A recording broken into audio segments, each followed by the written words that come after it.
చైనాకు వ్యతిరేకంగా Japan, Philippines కీలక ఒప్పందాలు చేసుకున్న ఇరు దేశాలు. భారత మిత్ర దేశాలైన జపాన్, ఫిలిప్పీన్స్ సంచలన నిర్ణయం తీసుకున్నాయి. చైనా దురాక్రమణకు వ్యతిరేకంగా ఈ రెండు దేశాలు కీలక ఒప్పందంపై సంతకాలు చేశాయి. చైనా దురాక్రమణ చర్యల వ్యతిరేకంగా ఈ నిర్ణయాలు తీసుకున్నట్లు ఇరు దేశాలు ప్రకటించాయి.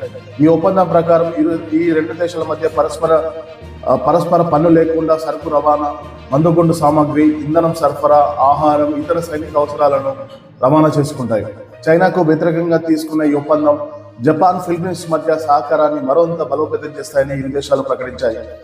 ఇక వివరాల్లోకి వెళ్తే ప్రస్తుతం జపాన్, ఫిలిప్పీన్స్ రెండు కూడా చైనాతో సముద్ర వివాదాల్లో చిక్కుకున్నాయి.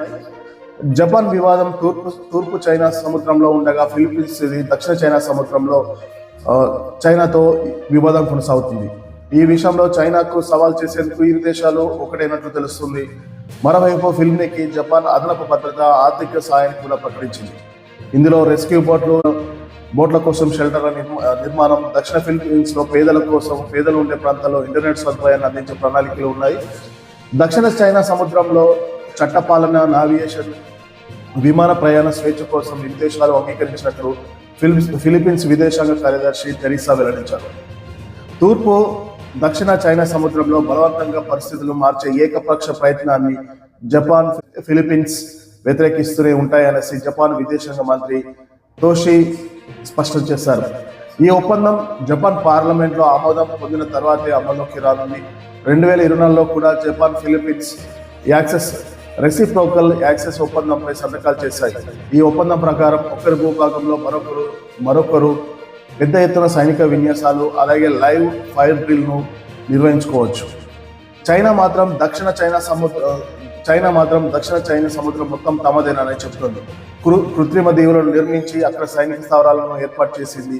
అయితే ఫిలిప్పీన్స్తో పాటు మలేషియా, వియత్నాం, బ్రూనై, తైవాన్ కూడా ఈ ప్రాంతాల్లో హక్కులున్నాయి. మరోవైపు తూర్పు చైనా సముద్రంలో దీవులపైన చైనా, జపాన్ మధ్య జల వివాదం కొనసాగుతుంది. చైనా కోస్ట్ గార్డ్ వైమానిక కార్యకలాపాలకు స్పందిస్తూ జపాన్ చాలాసార్లు తమ యుద్ధ విమానాలను అక్కడ ఆకాశంలో తిప్పాల్సిన పరిస్థితి వచ్చింది. ఇటు ఉత్తరం జపాన్తోని తూర్పు చైనా సముద్రంలో జపాన్తోని చైనా వివాదం నెలకొంది. అటు దక్షిణ వైపు నుంచి ఫిలిప్పీన్స్ చైనాకు జల వివాదం ఉంది. ఇప్పుడు ఈ రెండు దేశాలు ఒక్కటవడంతో భారత్కు వ్యూహాత్మకంగా ఈ రెండు భాగస్వాములుగా కొనసాగుతున్నాయి.